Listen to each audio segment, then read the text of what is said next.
Hi Cancer, this reading is for you if you are in love with or have a crush on someone and would like to know how they feel about you.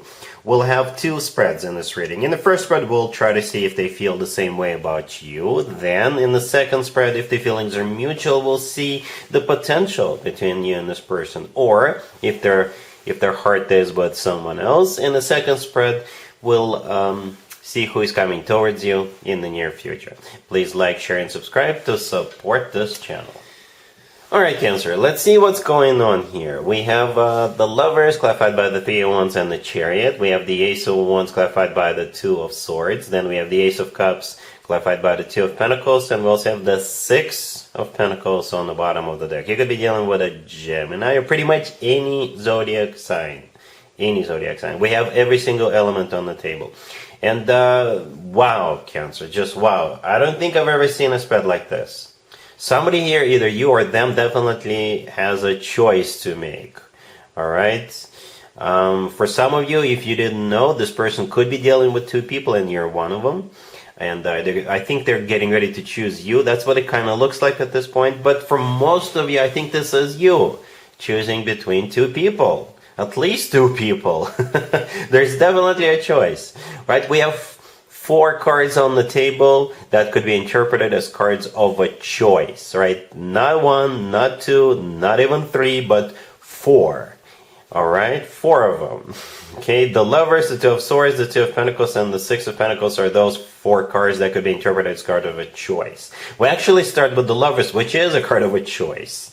All right, you could be dealing with a Gemini, by the way. The Lovers is a Gemini major arcana card, right? But it is a card of a choice. We have two aces following the Lovers. Before I clarified anything, we had the Lovers and the two aces, the Ace of Wands and the Ace of Cups. Both aces are clarified by choice cards, right? If you're dealing with just one person, which is also still possible, perhaps you still have to make a choice whether you want to give it a shot or not. And perhaps it's not really a good time. The timing could be off, like way off. Perhaps you've got a lot of things going. Perhaps you have plans for the next month, for the next couple of months.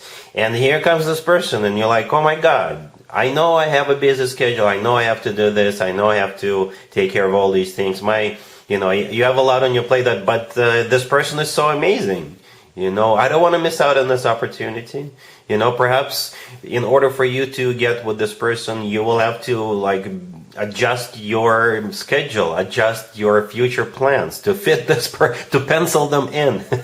But again, you may feel like it would be the right thing to do, right? Because such a great person is just showed up in your life. For others of you, you're dealing with a couple of people, right? The Ace of Wands could be one of them. The Ace of Cups could be another one.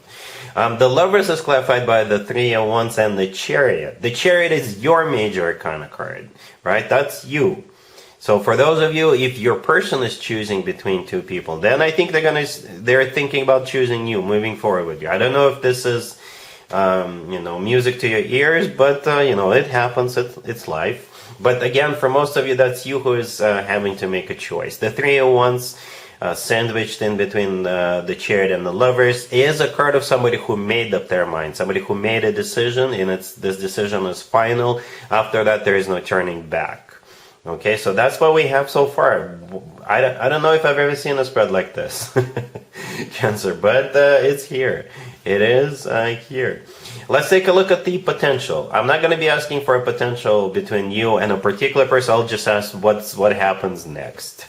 All right? Cool. All right, Cancer. So here's the potential between you and that person or people or potential in general. Like I said, at the end of the first spread, I simply asked what happens next or what could potentially happen next. So I got the Fool clarified by the Eight of Swords.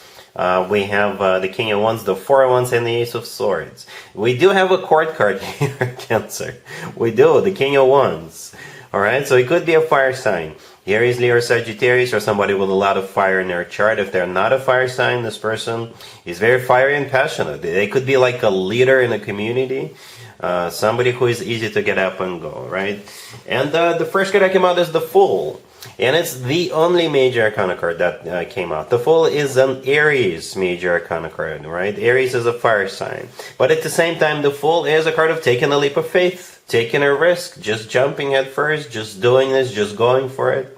It's clarified by the Eight of Swords. The Eight of Swords is a card of somebody who's stuck in their own thoughts, stuck in their situation, whatever that situation is. But in your case, I think it's the situation of a choice, as we saw in the first spread, right? So with the Fool card, you will have to make a decision. It could be a bit of a risky for you, but let's face it. Every relationship we enter is taking a risk, every single one of them. It's just a matter of a 5% of a risk, 100% of a risk, or anywhere in between. The Ace of Swords on the bottom of the deck. I think this is you having to make a clear-cut decision, right? The Ace of Swords is a card of clarity. The Ace of Swords is the word yes. It's a card of a brand spanking new beginning. With the Ace of Swords, people usually know what they're doing. So I think this is you like a judge or a jury with a verdict. All right, especially if you're dealing with two people. And right next to the deck we do have the Four of Wands. The Four of Wands is often called the 1111 card. It is a card of a commitment, marriage, right? To me personally, the Four of Wands always reminds me of an actual wedding. Because in some cultures, when people get married, they get married underneath this canopy, the structure, with the leaves and branches on top of it, and the structure pictured in the Four of Wands always reminds me of that. But ultimately, it is a commitment and marriage card. So perhaps with this person, you just know. You know that if you are to get together with them, it will most likely lead to marriage. And again, for some of you, it could be interfering with your plans. Perhaps you have like big, major plans. But this person comes along and you're thinking to yourself, you know what? It could be a once-in-a-lifetime opportunity. For others of you, if you're dealing with two people, then it will most likely still lead to like a serious commitment with this King of Wands. Yeah, Cancer, you've got one interesting rating. I enjoyed it. I enjoyed interpreting it. I hope you enjoy the situation. I hope you find it useful to you. And that's what I have for you, Cancer, for this reading, for this time period. If this video resonates with you, please like it. Please also share and subscribe. And other than that, Cancer, have an amazing the rest of July.